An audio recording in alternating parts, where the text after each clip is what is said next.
Hopefully if you're watching this video, you have read all of Catch-22, because otherwise, spoilers. As there are a great many characters in Catch-22, we will spend the majority of our time talking about how these symbolic characters interact and mean something to the text as a whole.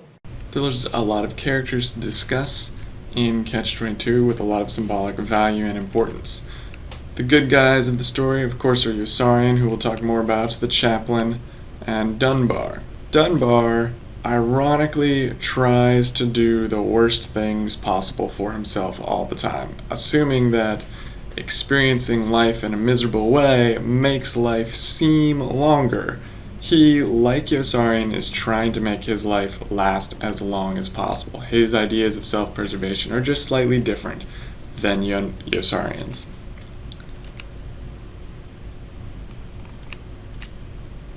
Then there's Yossarian's tent mate, Orr.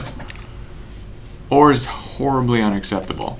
He's ugly, he's small, he does offensive and off-putting things, he tells jokes that are unlikable and unfunny. He gets on Yossarian's nerves constantly. But he's redeeming in other ways.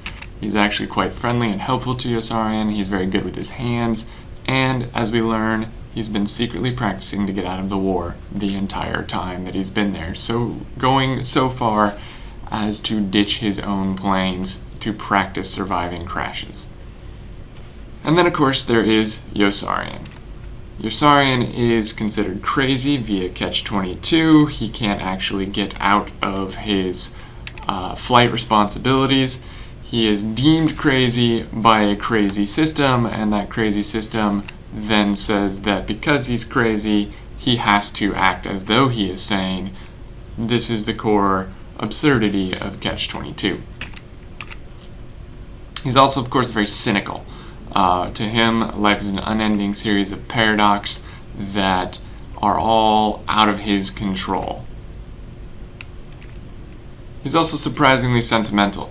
He finds himself in love with almost every female character that he interacts with, and while his love seems sort of interconnected to lust and his desire for sexual encounters, that shouldn't overly make us feel negatively towards Yossarian. He is not a womanizer, he is not someone who dislikes women and views them only as sexual objects. Instead, we have to recognize that for the purposes of Catch-22, women are sort of one-dimensional characters who are used in contrast to the idea of war. Yossarian's also quite guilt-ridden from his experiences, and even Christ-like at the death of Snowden as he jumps naked into a tree. He is seen by the chaplain from a distance, who mistakes him for Jesus, and who better to identify a Jesus figure than a religious figure like the chaplain. Yossarian is also paranoid. However, the old adage, it's not paranoia if they're really after you, does come to mind. He believes that everyone in the war is trying to kill him, and that's because, well, everyone in the war is trying to kill him, whether it's his own leaders or the enemy. Psychoanalysis has its role to play here in Catch-22. Remember that psychoanalysis is the combination of our id and our superego to form who we are and the reality that we live within. The id is the primal and instinctual drive. Well, Yossarian's primal drive is to get out alive. He wants to survive the war. This is self-preservation at its core, one of the most ingrained ideas into all animals. And he's not the only one who is interested in self-preservation. Or Danica, Cathcart, Yo-Yo, they all have their own sense of self-preservation or self-promotion that's vital and necessary to them within the story. The superego, which is what the laws, what our morality, what our rules tell us is right and wrong in our society, says that war must be fought. War must be fought to defeat the forces of evil and protect the homeland and protect the good, that it is fought for grand truths. And we see the massive bureaucracy, the patriotic movements, the endless surfeit of rationale provided by leadership, and generally the badness of anybody who has been promoted to a position of authority as the voice of the superego in Catch-22. And so that leaves the ego, our personal sense of what is right, what we attempt to do, and how we live our lives. And Yossarian doesn't want to kill strangers. He likewise doesn't want any part of the war. So his anger towards the violence of the system helps him make his decision, which is to abandon the war. And it's not a very heroic decision, but it is the decision that Heller would suggest is the most moral of the options presented to him. Another one of the good characters is the chaplain. The chaplain is an Anabaptist, which is an interesting denomination that essentially means not a Baptist. He's one of the only prominent Anabaptist characters since Candide. And it's probably a reference to Candide, wherein a character named Pangloss suggests rather stupidly and repeatedly, despite horrible things happening to him, that this is the best of all possible worlds. This sort of hyperbolic optimism is echoed through the compliant within Catch-22 and certainly denounced by folks like Yossarian, who do not see the war as the best of all possible worlds. The chaplain befriends Yossarian and Dunbar and thus is thematically connected with them, but finds himself caught in a paradoxical situation. He is a religious man, and yet he is surrounded by war. He must attempt to morally justify killing characters and characterizing pacifism as sinful, despite the fact that that is absolutely not what his religion would suggest is accurate. As I said earlier, he at one point mistakes Yossarian for Jesus, which helps create the Christ-like figure within Yossarian.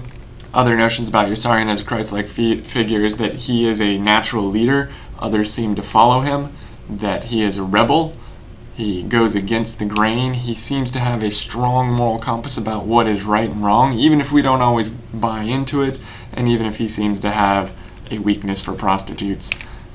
He is also tempted and nearly gives in, but ultimately does not. He constantly questions his superiors, who of course aren't really superior to him at all, they are just other human beings.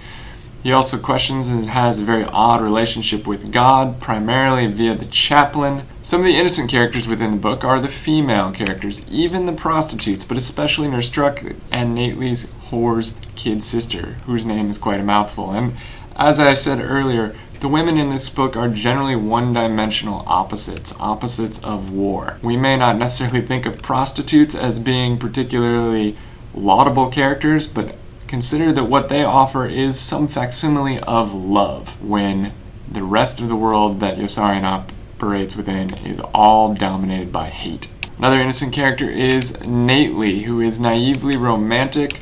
He, of course, dies on a mission, and with him dies romance, love, and even some of the feminine within war. Kid Samson, whose innocence is emphasized by the name Kid and who should not probably be in the war based on his youth, also dies in an arbitrary non-combat moment within the story. He is chopped up by the propellers of a low-flying plane.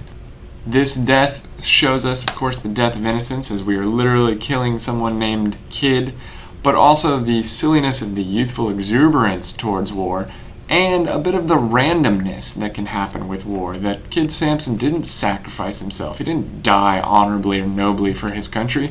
He was frolicking on a beach. Hungry Joe is terrorized by the war, which seems sort of accurate and in keeping with Heller's general notions of war, but he dies of a heart attack during a nightmare. And his nightmares occur when he doesn't have to fly missions. There's something ironic about Hungry Joe's existence in that he is only able to be calm and sleep when the plight and the terror of death looms over him as he has a mission the next day. His death is the death of honorable duty in war, as Hungry Joe was most comfortable when he had missions to fly and duty to serve. Then of course there's Snowden, who's killed over Avignon.